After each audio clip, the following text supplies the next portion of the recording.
ನಾಮದ ಚೆಲುಮೆ ಎಂದರೆ ತುಮಕೂರು ಜಿಲ್ಲೆಯ ದೇವರಾಯನದುರ್ಗ ಸಮೀಪವಿರುವ ಒಂದು ಪವಿತ್ರ ನೈಸರ್ಗಿಕ ಬುಗ್ಗೆ. ಬೆಂಗಳೂರಿನಿಂದ ಸುಮಾರು 75ರಿಂದ 80 ಕಿಲೋಮೀಟರ್, ತುಮಕೂರಿನಿಂದ 14 ಕಿಲೋಮೀಟರ್ ದೂರವಿದೆ. ಇದಕ್ಕೆ ರಾಮಾಯಣದ ಕಥೆ ಇದೆ. ರಾಮನು ಹಣೆಗೆ ತಿಲಕ ಹಚ್ಚಲು ನೀರು ಸಿಗದೆ ಬಾಣದಿಂದ ಬಂಡೆಯೊಂದನ್ನು ಕೊರೆದು ನೀರು ಚುಮ್ಮಿಸಿದ್ದರಿಂದ ಆ ಹೆಸರು ಬಂತು. ಇದು ಪ್ರವಾಸಿಗರ ಆಕರ್ಷಣೆಯ ತಾಣ ಮತ್ತು ಜಿಂಕೆಗಳಿರುವ ಅರಣ್ಯ ಪ್ರದೇಶ.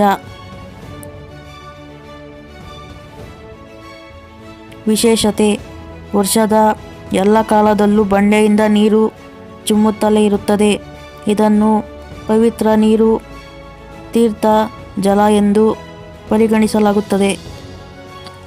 ಆಕರ್ಷಣೆ: ಸಣ್ಣ ಮೃಗಾಲಯ, ಜಿಂಕೆಗಳು, ತಂಪಾದ ಪರಿಸರ, ಪಕ್ಷಿಗಳು, ಕೋತಿಗಳು ಸಹ ಇಲ್ಲಿ ಇವೆ.